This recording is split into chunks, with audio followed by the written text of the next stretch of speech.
अस्सलाम वालेकुम नाज़रीन, आपको ईद की बहुत बहुत मुबारक हो।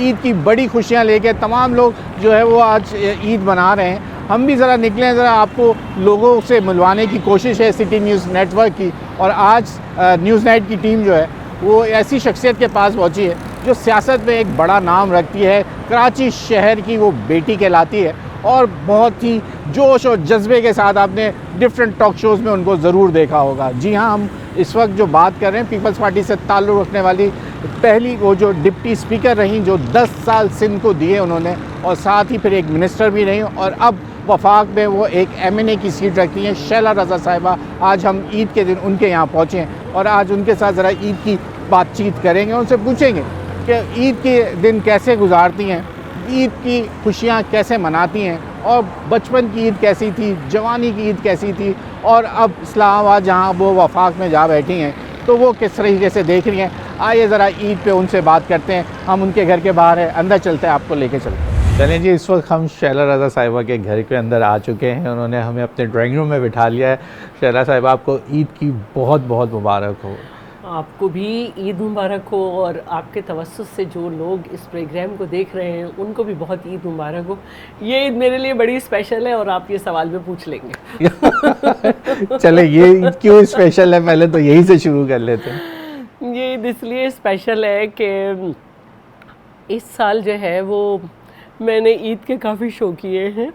और उसमें सबसे अच्छी बात यह है कि मेरा जो टेलर है उसको मैंने बहुत पहले कपड़े दिए थे, उसने मुझे सारे दे दिए कपड़े। इसलिए स्पेशल हो गई। तो ये मेरे लिए बड़ी स्पेशल हो गई क्योंकि उसने ईद उल फितर पे मेरे कपड़े ख़राब कर दिए थे। तो कपड़े यही मौजूद है या इस्लामाबाद रह गए? अच्छा, जो लॉन के कपड़े थे वो तो मैं 1-2 सूट ले आई थी क्योंकि इस ईद पे बड़ा काम करना होता है, लेकिन मुझे ये नहीं मालूम था कि इस ईद पे मैं शोज़ भी करने में कामयाब हो जाऊंगी।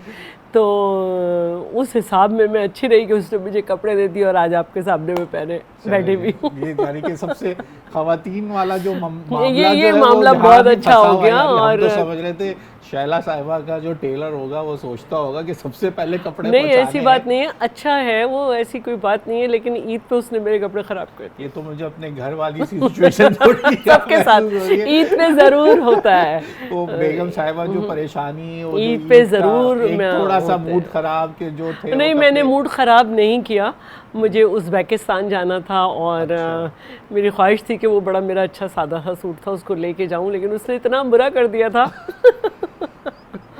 तो अब टेलर साहब आप देख रहे हैं कि आप नहीं, बहुत पुराना टेलर है। नहीं, वो बहुत पुराना मेरा टेलर है और 2012 से समझे मेरे पास है वो। तो शैला साहिबा, कैसी ईद पे क्या मसरूफियात, क्या वही ख़वातीन वाला मामला? 100% वो भी होता है, 100%, बल्कि मोर देन 100% कह दें। किचन की नज़र भी होता है। फिर मेरे बहन भाई मेरे वालिदैन की डेथ के बाद मेरे घर आ जाते हैं और सबके बकरे यहीं कटते हैं। तो बहन भाइयों में बड़ी? नहीं, मेरा घर में चौथा नंबर है। लेकिन क्योंकि मेरे भाई एक मलीर कैंट में रहते हैं, एक मुल्क से बाहर होते हैं, उनका भी मेरे यहाँ बकरा ज़िबा होता है, और बहन का भी।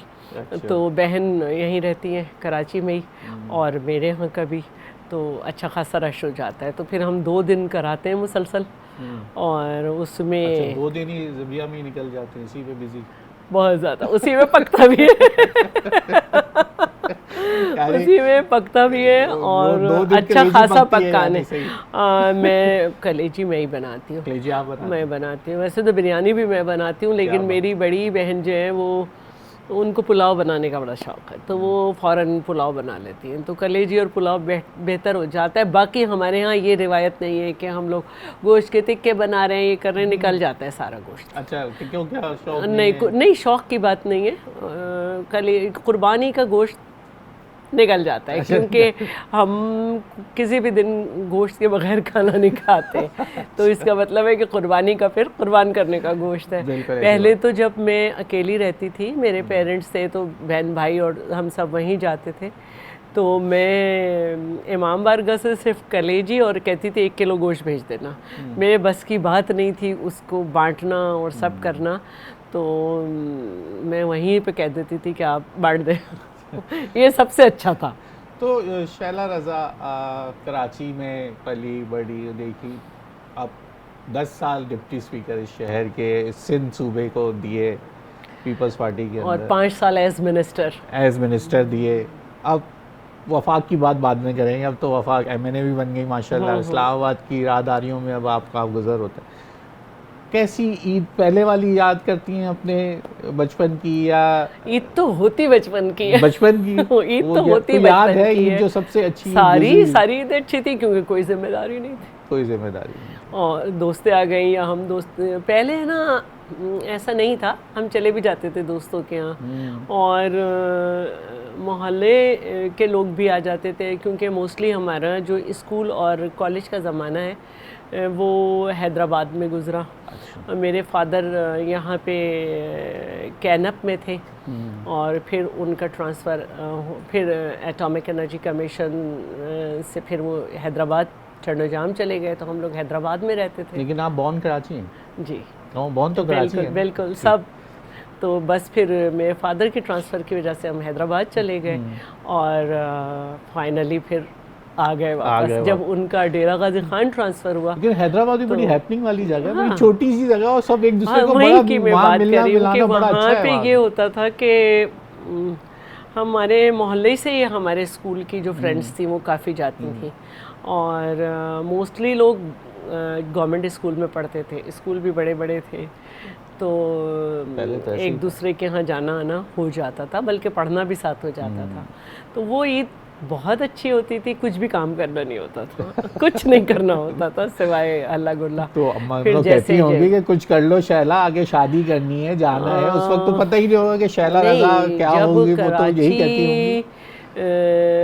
में मैं आ गई और यूनिवर्सिटी जाने लगी, तो फिर काफ़ी दफ़ा लोगों ने, घर वालों ने मुझसे चाहा कि मैं काम कर लूं, लेकिन मैंने काम नहीं करके दिया। अलबत्ता फिर मैंने ये करने लगी कि रात को बर्तन धो देती थी और कभी कभी शाम में रोटी बना देती थी। लेकिन वो मेरे फादर बहुत डिफरेंट नेचर के आदमी थे, उन्होंने कभी ये नहीं कहा कि रोटी गोल हो या चपटी हो या कैसी हो, वो कहते थे हाँ ठीक है बन जाएगी। और मेरे फादर जो है ना वो बहुत ज़्यादा अपनी बेटियों को करते थे, तो मेरी अम्मी को बहुत नाराज़गी रहती थी उनसे कि आपने ख़ास तौर पे मुझे ख़राब कर दिया है। तो फिर कादिर भाई को अब कैसे, क्या शादी हो के फिर क्या वो आदी थे? नहीं, मेरी अम्मी को उनसे ये शिकायत हुई। अच्छा, उनसे क्या मुलाकात हुई? Arrange marriage? पहले आप मेरी अम्मी की शिकायत कादिर से सुन लें। मेरी अम्मी को कादिर से ये शिकायत हुई कि इसके बाप ने इसको जितना ख़राब किया था, मैं समझती थी तुम संभाल लोगे, लेकिन तुमने इसको और ख़राब कर दिया। तो ये तो आपके साथ ब्लेसिंग हो गई पूरे। बहुत अच्छा हो गया। लेकिन है ना, उसमें मेरी एक बहरहाल बात है कि मैंने पहले दिन से अपने घर को जैसा भी मुझे कुछ आता था, खाना बनाना नहीं आता था, अब मैं सारे खाने बना सकती हूँ माशाल्लाह, और बना लेती हूँ बड़ी बड़ी दावत के खाने। और कादिर ने जिस वक्त नहीं आता था मुझे, ज़्यादा नमक भी बर्दाश्त किया, बग़ैर भुना हुआ सालन भी बर्दाश्त किया, और पानी वाला सालन नहीं, भुना हुआ नहीं। अच्छा, वो तो कादिर भाई से पूछना पड़ेगा। मैं तो चाह रहा था वो हमारे साथ अगर होते तो उनसे भी जरा बातचीत अच्छी होती। अब रही मुलाकात, तो पार्टी में जब मेरी मुलाकात हुई तो मैं उनको कोई लिफ्ट नहीं दी थी। अच्छा, हाँ, क्योंकि हमारे इलेक्शन हो रहे थे। अच्छा, इलेक्शन हो रहे थे तो पीपल्स स्टूडेंट फेडरेशन के, और सबको तशवीश ये थी कि शैला रज़ा कौन है। नहीं, हमारे पीपल्स सेक्रेटरीट में पीपल्स स्टूडेंट फेडरेशन, सबको तशवीश ये थी कि शैला रज़ा कौन है। और जो अंदर इलेक्शन को कंडक्ट करा रहे थे वो बाहर निकल के लोगों से पूछ रहे थे कि कौन है शैला रज़ा, क्योंकि अंदर सबसे ज़्यादा वोट मुझे पड़ रहा था। अच्छा, शैला रज़ा पॉलिटिक्स में कैसे और पीपल्स पार्टी में कैसे? अच्छा, ये भी एक सवाल है। सवाल तो ये है कि पीपल्स पार्टी मेरे घर, पीपल्स पार्टी ही क्यों, क्या घर में था? बिल्कुल, मेरे नाना खैरपुर के पहले सदर थे, और जब पाकिस्तान पीपल्स पार्टी की बुनियाद रखी गई तो मेरे नाना पहले सदर थे। और मेरे वालिद क्योंकि गवर्नमेंट जॉब में थे, लेकिन वो भुट्टो साहब के आशिक थे, और बस हमारे घर में पूरा पीपल्स पार्टी का एक माहौल था। और कुछ एक माहौल ये भी था कि उस वक्त टीवी वगैरह इतना, मेरे फादर का कहना था कि जब तक सब मैट्रिक नहीं कर लेंगे नहीं आएगा टीवी। अच्छा। और नहीं आया। और नहीं आया। तो हम लोग भी पढ़ने वाले बच्चे थे, ठीक है, अच्छे थे। तो क्योंकि वो कहते थे मैं ट्यूशन अफोर्ड नहीं कर सकता, कोई मुझसे ये ना कहे स्कूल में नहीं पढ़ाया जाता, पढ़ाओ। तो वो हमको ख़ुद भी सारे मतलब इंग्लिश ग्रामर और अर्थमेटिक्स उनका ही पढ़ाया हुआ है। और इसी वो असर मेरे भाइयों में भी, अपने बच्चों को उन्होंने इसी तरह सारा इंग्लिश ग्रामर वगैरह ख़ुद पढ़ाई। तो उसमें वो रात को उनका ख़बरें सुनना, और ज़रा उस वक्त उन्हें खामोशी चाहिए, और घर में अखबार का मुस्तकिल आना और बच्चों का मैगज़ीन भी आना, कि एक माहौल था। तो जब हम बड़े हुए तो हम देखते थे कि हमारे अब्बा जो है वो दोनों बड़े बहन भाइयों से पूछते थे आज का एडिटोरियल किसने पढ़ा, आज का ये किसने। वो उनको लगाते थे अपने साथ। तो हम भी इस चक्कर में कि हमारी भी कुछ अहमियत हो जाए घर में, हमने भी पढ़ना शुरू कर दिया अखबार वगैरह। और फिर ये एक इंटरेस्ट हुआ जब मैं स्कूल में पढ़ती थी। मैंने मैट्रिक भी नहीं किया था जब भुट्टो साहब का जुडिशल मर्डर हुआ था। तो उस दिन हमारे घर में मतलब एक बहुत ज़्यादा शोक की कैफियत थी, बहुत ज़्यादा। और उससे पहले मुझसे 2 साल बड़ा भाई है। जैसे बच्चे करते हैं तो उसने पीपल्स पार्टी का फ्लैग लगा लिया था घर पे। तो जो पीएनए की तहरीक चल रही थी, अच्छा, उस वक्त में तो मजहबी जमातें होती थी, ज़्यादा उनका इन्फ्लुएंस होता था। और पीपल्स पार्टी को जो हमने सुना है तो लिबरल पार्टियों में, हैदराबाद में भी बड़ी ज़बरदस्त पीएनए की तहरीक चली थी। तो मेरा जो भाई है मुझसे बड़ा, भाइयों में छोटा, उसने स्कूल में था, मैट्रिक में था वो, उसने घर के ऊपर फ्लैग लगा लिया था। तो काफ़ी मतलब हमारे इलाके में 10 नंबर था लतीफ़ाबाद, तो काफ़ी लोगों ने उस पर कुछ एक्टिविटी करने की नेगेटिव कोशिश की थी। तो मेरे फादर ने फिर ये किया कि कुछ लोग जो थे टंडो जाम से, फिर उनको बुलाया और कुछ शो किया कि वी आर नॉट अलोन, हमारे पास भी सिक्योरिटी है, मैन पावर शो। तो ये बहुत ज़रूरी हो जाता है कभी कभी, क्योंकि लोग बहुत छेछोरे हो जाते हैं। तो फिर उसके लिए ज़रूरी होता है कि उनको थोड़ा सा बताया जाए। तो फिर मेरी अम्मी ने कहा कुछ नहीं होने वाला, तुमने क्या कर रखा है, 30 आदमियों का मैं कैसे खाना पकाऊँ, भगा दिया मैंने। लेकिन उससे लोगों में एक ये हो गया कि ओके, हाथ नहीं डालने का। हाँ, तो माशाल्लाह आप लोग तो उस वक्त जब यंग होते हैं तो पेरेंट्स थोड़े से और परेशान होते हैं। मैं तो ज़ाहिर के मिडल में थी जी। तो फिर वो जो माहौल था उससे हमारे अंदर एक आ गई कि हम जो एक घर का प्रो पीपल्स पार्टी, और मेरे फादर तो ज़ाहिर है कि सब हो जाती है कि वोटर ही थे, यही हमारी जमात है और यही हमें सपोर्ट करना है। फिर हमारे घर में बड़ी बहस होती थी, जैसे मेरे फादर के दोस्त आए हैं या चाचा आए हैं या मामू आए हैं, तो बैठ के सारी ऐसी बहसें करते थे जैसे सारी सियासत यही हो रही है। तो उसमें जब हमें यूनिवर्सिटी का माहौल मिला तो मैंने पीपल्स स्टूडेंट फेडरेशन ज्वाइन कर ली, बाकायदा ज्वाइन कर ली। और भुट्टो साहब का 59th बर्थडे था। बस मैं यहाँ 1 मिनट आप रुके क्योंकि वक्त हो गया है ब्रेक का। बिल्कुल, ब्रेक तो ब्रेक लेते हैं। भुट्टो साहब की जो बर्थडे है 59th, वहीं से आप कंटिन्यू करिएगा। ब्रेक लेते हैं। आज बहुत मज़े की बातें हो रही हैं ईद के अंदर। ज़रा हम शैला से आज शैला रज़ा, क्योंकि हम देख रहे हैं कि सियासत में तो बहुत ज़बरदस्त जवाब दे रही होती हैं, तो वो आज ज़रा उनकी पूछेंगे कि वो किस तरीके से, जो पीछे एक होता है ना, जहाँ आदमी पीछे से आ रहा होता है तो पीछे जो बैक जो बुनियादें होती हैं वो बताती हैं कि आप जब भी इस तरह बन के मैच्योर सियासत में आते हुए नज़र आते हैं। तो यही वो वजह है जो आप बता रही हैं, जिस तरीके से पुरानी दरीचों से हम बातें कर रहे हैं, उनकी बचपन से जवानी किस तरह आई। पीपल्स पार्टी में ब्रेक लेने और मज़ीद बातें करेंगे, मज़े में।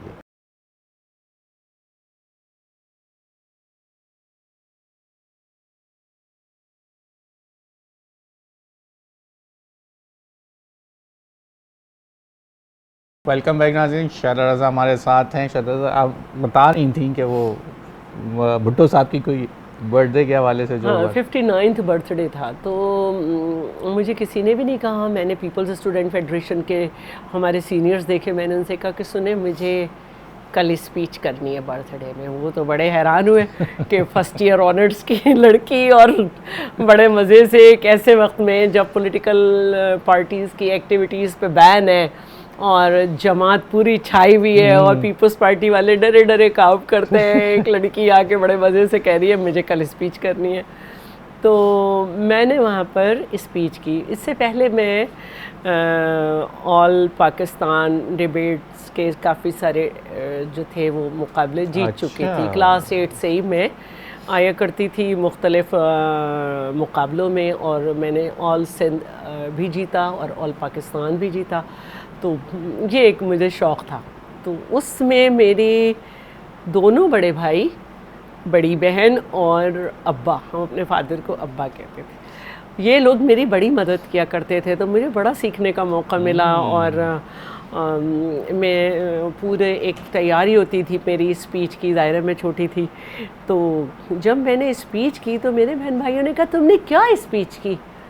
तो मैंने कहा मैंने ये स्पीच की है। तो वो लोग बड़े हैरान हुए कि इसने हमसे कहा ही नहीं कि मुझे स्पीच करनी है। और यहाँ पे जाके तो मैंने ज़ाहिर डेमोक्रेसी पे ही की थी, ज़िया का दौर था। फिर मेरे बहन भाइयों ने इसमें भी मेरा साथ दिया। और जो भी वहाँ पे उस वक्त जमात ही सारे कराती थी, एज यूनियन पे बैन था लेकिन जमात मुख्तलिफ नाम से, तो मैं जीत जाया करती थी।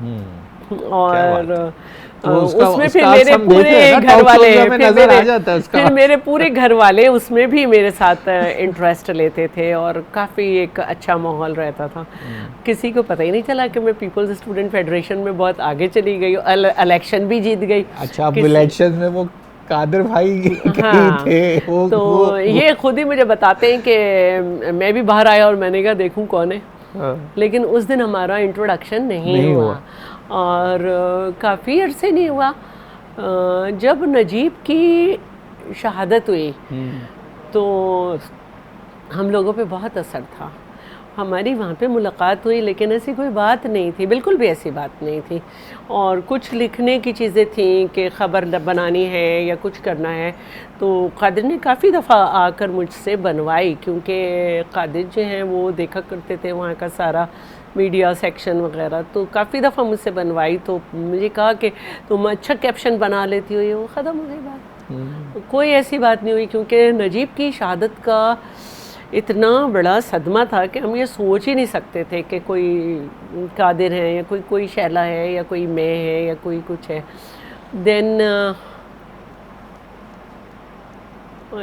उससे पहले की बात है ये, एक दफ़ा कि हमारी यूनिवर्सिटी में कुछ लड़कों की शहादत हो गई थी, 3 लड़कों की।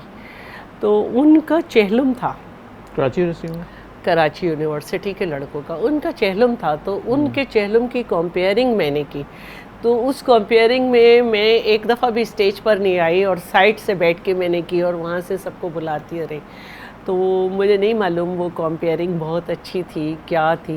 तो मुझे तो बाद में बताया कादिर ने कि उस दिन मैंने देखा कि ये कोई खाद लड़की है। और उस दिन भी इनका कहना है कि उस दिन भी मैंने नजीब से कहा कि ये कौन है। अच्छा।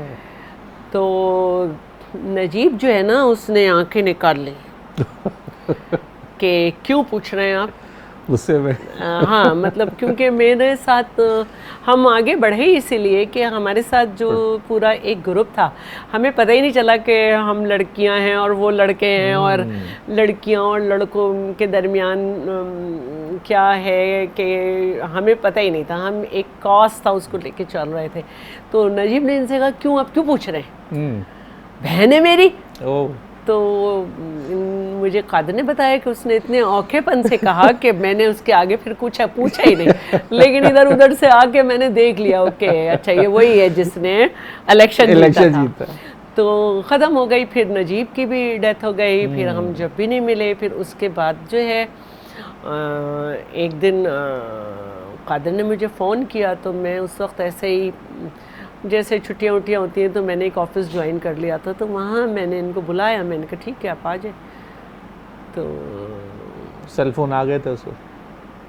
नहीं, वहाँ के PTCL से था।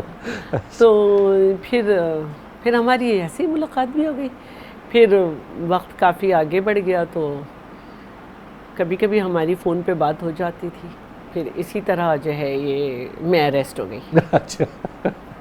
मैं अरेस्ट हो गई तो ये बड़ा एक सरप्राइज़ था मेरे ख़ानदान के लिए भी, मेरी पार्टी के लिए भी, सबके लिए कि ये स्टूडेंट पॉलिटिक्स के बीच जी में। जी। और ये 1990 की बात है और हमारे ऊपर cases, double oh. Murder case, weapon supply case, एक के बाद एक केस बनता जा रहा है। तो फिर मेरी फैमिली से जो पार्टी की तरफ से कोऑर्डिनेट कर रहे थे, मेरी फैमिली से जो पार्टी की तरफ से कोऑर्डिनेट कर रहे थे उसमें कादिर भी थे। फिर मेरा भाई जो मुझसे बड़े हैं वो, उनसे भी इनकी थोड़ी बहुत थी, तो उसमें काफ़ी फैमिली से भी करीब आए। फिर बस हो गई, लेकिन मेरी फैमिली में से कोई भी खुश नहीं था। नहीं थे उस हाँ, वक्त? लेकिन मेरी बना मर्ज़ी लिया को आपने। मेरे फादर ने काफ़ी फ़ौक़ियत दी और आज माशाल्लाह 34 इयर्स हो गए। माशाल्लाह। तो 34 इयर्स जो है ना, इंसान की आधी उम्र भी हो सकती है। सही कह रही उससे ज़्यादा हो गई, आधी उम्र से भी ज़्यादा, मतलब आपका शादी का पीरियड हो गया। तो कभी कभी खुद भी सही फैसले हो जाते हैं। तो काफ़ी यानी कि प्रोटेक्टिव और आपको आगे देखिए, करने वाले। एक शौहर के लिए ये बहुत मुश्किल होता है कि उसकी बीवी जो है ना वो सड़क पे खड़ी हुई गो मुशर्रफ कर रही है और ये सब कर रही है, उसके ऊपर एक टैग पहले ही लगा हुआ है कि वो जो है 1.5 महीना CIA सेंटर और 4.5 महीने जेल काट के आई है। तो शर्त तो फिर यही होनी चाहिए थी ना कि मैं अच्छा, ये आपको कंटिन्यू करूँगी। तो निकलने में इतना टाइम लग गया बस इन केसेस से? आज के लोग हैं ना, ज़रा सी बात पे तशोर मचा देते हैं। मेरी 12 या पता नहीं कितनी बेल एप्लीकेशन रिजेक्ट हुई थी और पब्लिक प्रोसिक्यूटर आता ही नहीं था। तो फिर हाई कोर्ट ने जो है मेरी इंटरिम बेल इस बात पे दे दी थी कि आता ही नहीं है कोई। फिर वो इंटरिम बेल भी जो है वो 4-5 महीनों में जो है वो कंफर्म हुई। तो हमारे यहाँ तो ऐसे ही सियासत होती थी। हमने चाहा था कि इसको बदल दें और हमने बदला भी था। बीबी साहिबा की शहादत के बाद जब हमारी गवर्नमेंट आई है तो कोई सियासी कैदी नहीं था। सिर्फ हामिद सईद काज़मी झूठी, आई थिंक कुरान पे गवाही दी थी कि उसने, आज़म सवाती ने, कि मेरे पास सारे सबूत हैं। तो उनको जेल में रखा हुआ था। वो उसने न कभी गवाही दिया कि न कोर्ट ने उसे बुलाया, ना हमारे मिनिस्टर को गुड टू सी यू कहा। जब हमारी गवर्नमेंट ख़त्म हो गई तो फिर वो बेचारे बाइज्जत बरी हो गए। तो लेकिन फिर नवाज शरीफ ने ये दोबारा स्टार्ट किया उनकी गवर्नमेंट में और इमरान खान ने इसको कमाल पे पहुंचा दिया कि आपने इंतकाम लेना है। तो बहरहाल यही होता है। बड़ा सियासी जद्दोजहद काफ़ी है। यहाँ फिर एक और ब्रेक वक्त आ गया है, ब्रेक का ब्रेक ले लेते हैं। शरद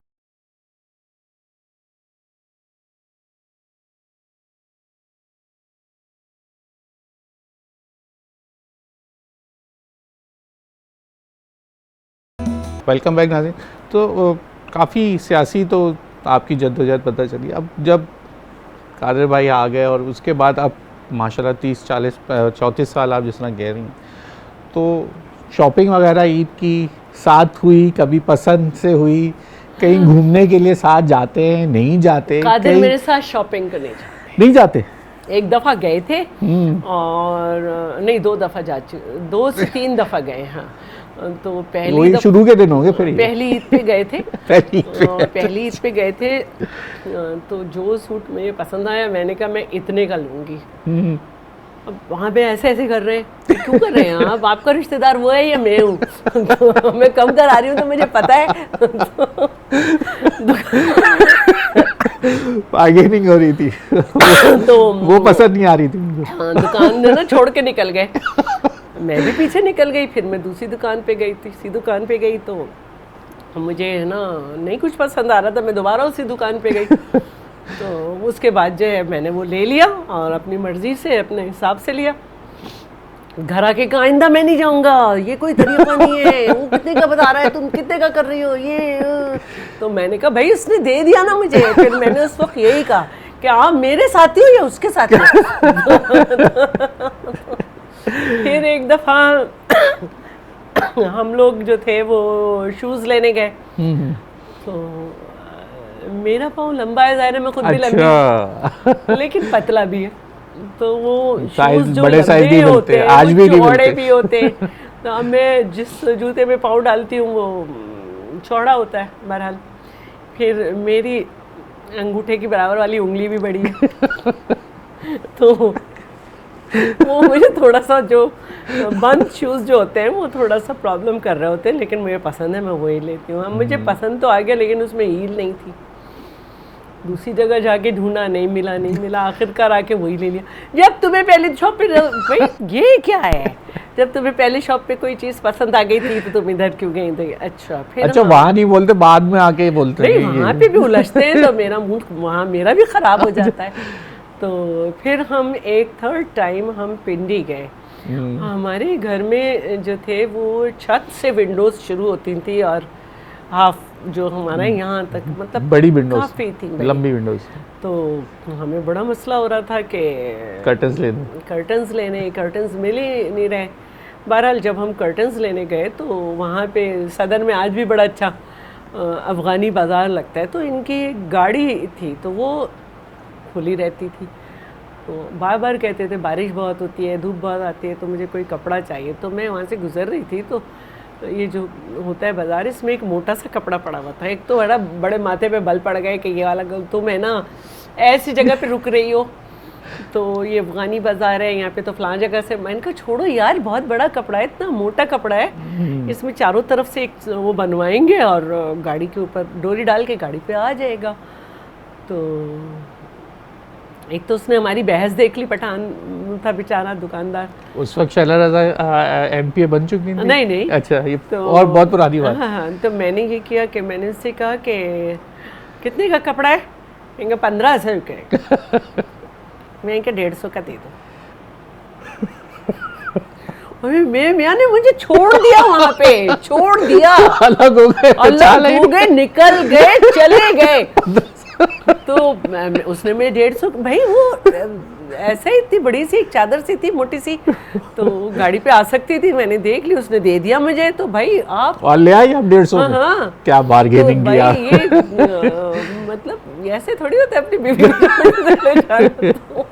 फिर उसके बाद से हम लोग बाजार नहीं अच्छा, जाते। वो दिन और आज का 150 रुपए के चादर के बाद से था और बड़ी बेइज्जती हो रही थी। तो मैं कहा भाई अब मैं नहीं जाऊंगी। तो अब हम लोग नहीं जाते, हम बहनें जाते हैं मिलके बहुत सुकून से। अच्छा, बहनों के साथ जाती हूँ। तो ब्रांड कॉन्शियस है शैला रज़ा के? नहीं, जो चीज़ अच्छी लगी, चीज़ अच्छी लगती है जहाँ की भी। और हद तो ये है कि जो पहले तो ब्रांड नहीं होते थे जब हम छोटे थे, और इसी तरह होता था थान खुलवाए और ये सब, उसका भी अपना एक मज़ा था। अब ये है कि आसानी हो गई है और मैं जल्दी से ले लेती हूँ। लेकिन मुझे निशात लेलन और खाड़ी बहुत अच्छा लगता है। खाड़ी का कपड़ा बहुत अच्छा है और निशात लेलन का बहरहाल अपना एक डिज़ाइन और एक आसानी हो गई कि उठा लाए। अच्छा, अभी कुछ दिन पहले ही ये महंगे कपड़ों की गश्त जो है वो पार्लिमान तक पहुंची और हमने देखा शगुफ्ता जुमानी साहिबा कह रही कि बड़ी महंगाई हो गई, जो कपड़े 8,000 के थे वो 20-20, 22-22 हज़ार के हो गए। वक्फे सवालात के ऊपर ये बात निकली। 8 और 22 के नहीं हुए, कुछ ब्रांड्स हैं उनमें काफ़ी महंगाई हुई है, बरीजे है या दो कुछ और है। तो आप रोज़मर्रा तो हर चीज़ नहीं ले रहे होते, और मतलब मेरी तो कोशिश होती है कि ज़ाहिर है कि हमें रोज़ जाना है, चेंज करना है, गर्मी है, कुछ है, तो आप एक नॉर्मल बजट में मैं तो रहती हूँ। बाकी का ज़ाहिर है अपना अपना महंगे कपड़े तो हुए हैं, कपड़े हुए हैं बिल्कुल। और पहले हम काफ़ी कर लेते थे। अब अगर कम से कम भी एक आपका कोई ब्रांड के अलावा अगर आपको कोई सूट 3,000 का मिल जाए तो आप बहुत खुश हो जाते हैं। बहरहाल 600 का नहीं मिलता हमें।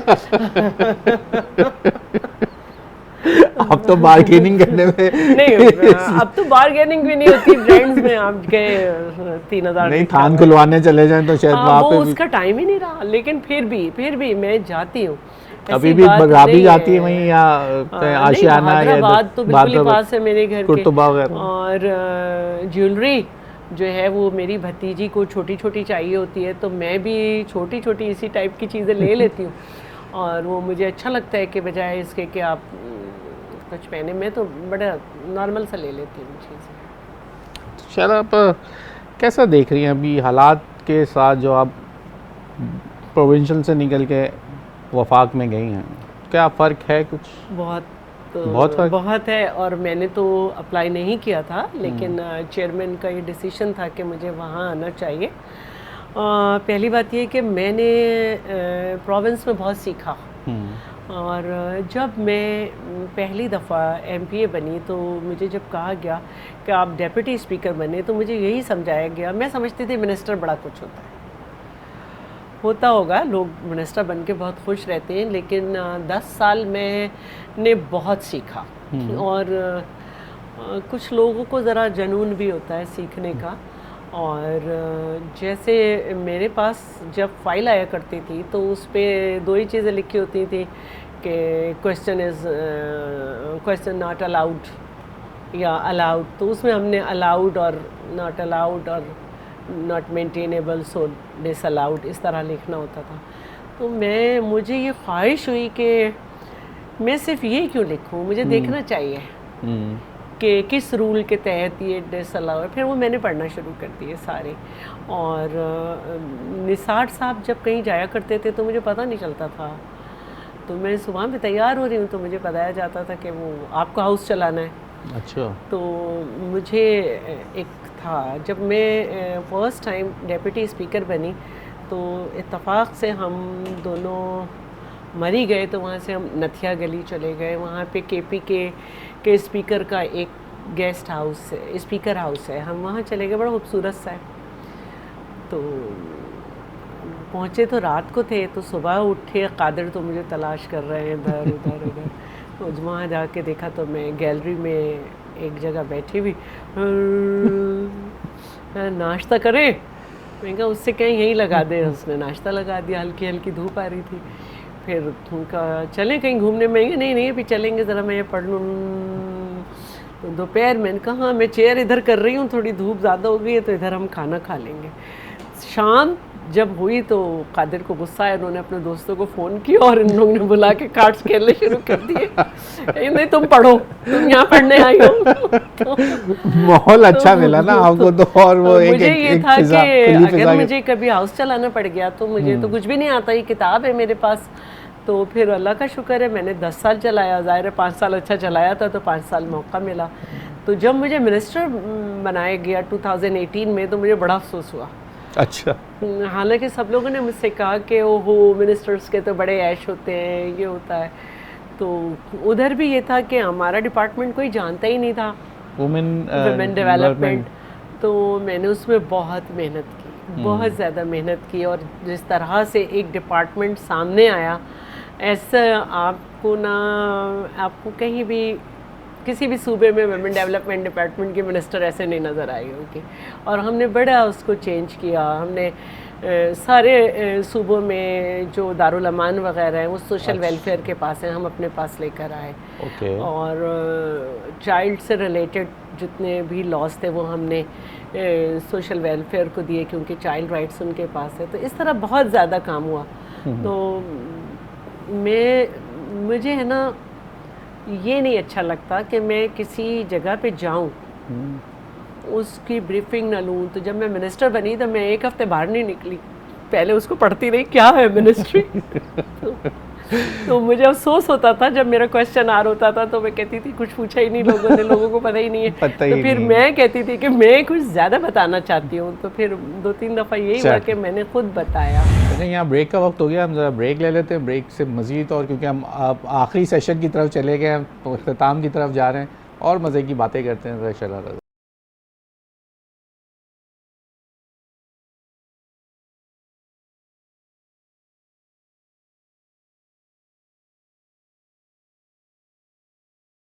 वेलकम बैक नाज़रीन। बात चल रही है इस वक्त ईद की दिन हम आए हुए हैं और शैला रज़ा साहिबा से हम बातें सुन रहे हैं।